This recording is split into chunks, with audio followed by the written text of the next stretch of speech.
ওই খালেদা তার সে স্বামী কি মারা গেছে না? সেই জিয়াউর রহমানের হত্যার বিচার দাবি করলেন না, করলেন না আমি জানি না। হয়তো বা উনি ভালোই ভালোই মনে মনে খুশি যে সালাম বলছে বেঁচে গেছি।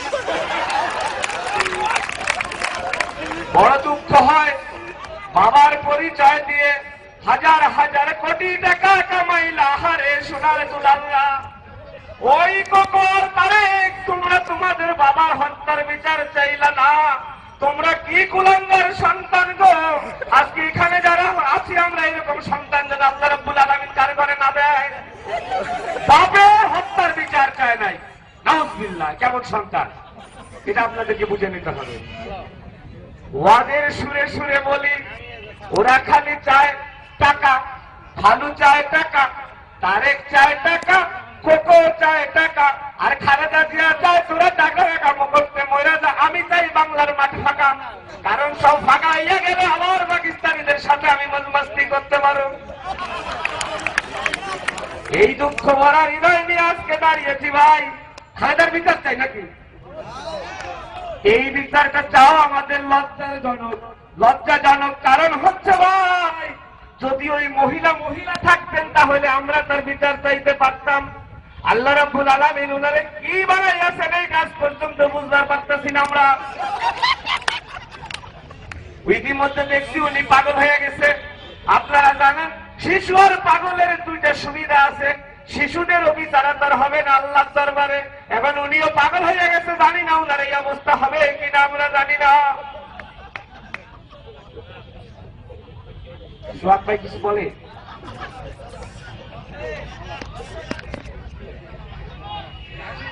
আমরা ইতিহাসের নতুন একটা সন্ধিক্ষণে দাঁড়ায় আছি। উনি বলছে বাংলাদেশকে নতুন বাংলাদেশ বানাবে।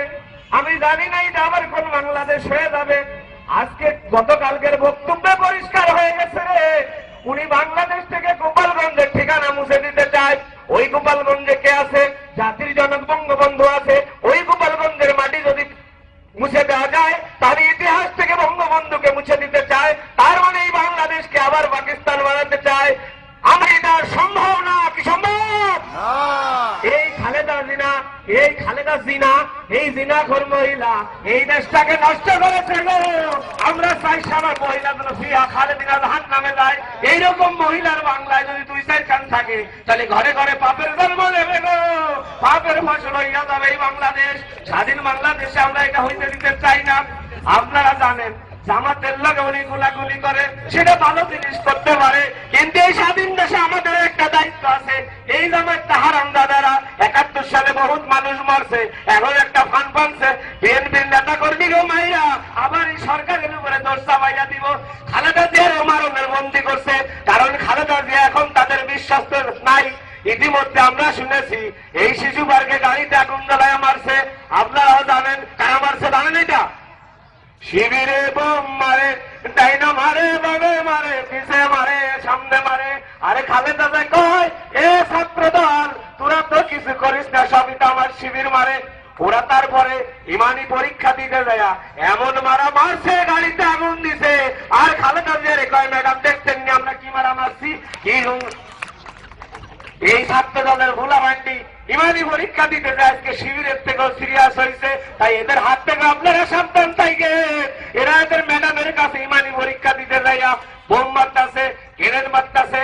আমরা এদেরকে বাঁচাইতে চাই, তাই খালেদা জিয়ারে বাঁচাইতে যাইয়া কালকে গুলশানে 2 পাশে বালির ট্রাক রাখছি। কি কারণে রাখছি জানেন? জঙ্গের ময়দানে গুলি ছোড়াইলে বালিতে ঠেকা যাইব। খালেদা জিয়ারে যদি জামাতেরা মাইরা ফেলায় দৌড় যাইব আমারও।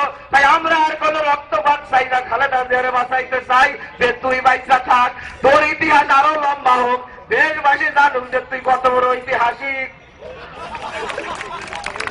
তবে আমি জিয়াউর রহমানকে একটা ধন্যবাদ জানাই। জিয়াউর রহমানের থেকে ভালো কেউ খোলা দুয়ারে চিনতেন না। 71-এর পরে অনেক ইতিহাস আপনারা জানেন। ওই যুদ্ধের সময় উনি ওনার আর্মি ফ্রেন্ড পাকিস্তানিদের সাথে ছিলেন। জিয়াউর রহমান বলছে এই মতারি তোর আর আমি ভরে নিতাম না। জানিত না, সেটা জিয়াউর রহমান ভালো কইরা জানে। আর আজকে 20 কোটি লোক আমরা জানতাছি ও কত বড় হারামজাদি। নাউজুবিল্লাহ বলেন। ওর চরিত্র জিয়াউর রহমান জানতো। আমার এখন সন্দেহ হয় ওই পাকিস্তানিকে সাথে হাত মিলাইয়া জিয়াউর রহমানের খালদা দেওয়া মারতে পারে, যাতে রাস্তাটা ক্লিয়ার হয়। হতে পারে এরকম একটা সম্ভাবনা হয়ে গেছে। যাই হোক, ওয়াজ মাহফিল মাঝে মধ্যে হবে। আমরা আর ওয়াজ বেশিক্ষণ করবো না, আমরা বক্তব্য শুনবো, গান শুনবো। আমরা আপনাদের সাথে আছি। গানে আমার ধ্যান, গানে আমার প্রাণ, গানে আমার প্রাণ, গানে আমার ধ্যান। গানের মধ্যে মনের কথা প্রকাশ হয়, গানের মধ্যে রব্বুল আলামিনকে পাওয়া যায়, গানের মধ্যে মানবতার কথা হয়, গানের মধ্যে সৃষ্টির কথা হয়, গানের মধ্যে সৃষ্টিকর্তার কথা হয়। আমার ওয়াজের আগে একটি গান শুনেছেন, এই গানের সাথে কোরআনের অনেক আয়াতের অর্থের মিল আছে। মানুষকে ভালোবাসেন, খালেদা জিয়ার মতো আবার ওই ভালুকে ভালোবাসেন না। সত্যিকারে মানুষকে ভালোবাসেন, দেশকে ভালোবাসেন, দেশপ্রেমিক হন।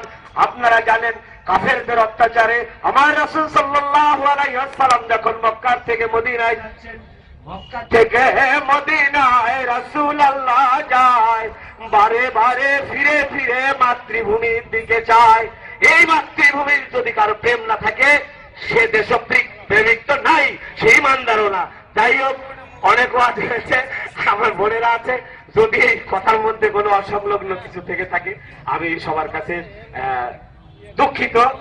আসলে কথাগুলো এরকম বললাম কেন, মৌলবীদেরকে আপনারা দেখেছেন, ভালো কথা, বাসের মধ্যে অনেক সময় ভিক্ষা চাচ্ছে, মুসলমানদের টুপি দাঁড়িয়ে নিয়ে, যে আমার কাছে খুব বাজে জিনিস লাগে। এবং মৌলবীরাও দেখবেন হেঁটে যাচ্ছে, এই আশেপাশে মাইক দিয়ে বলতে পারে প্লিজ মসজিদের সাহায্য দেন।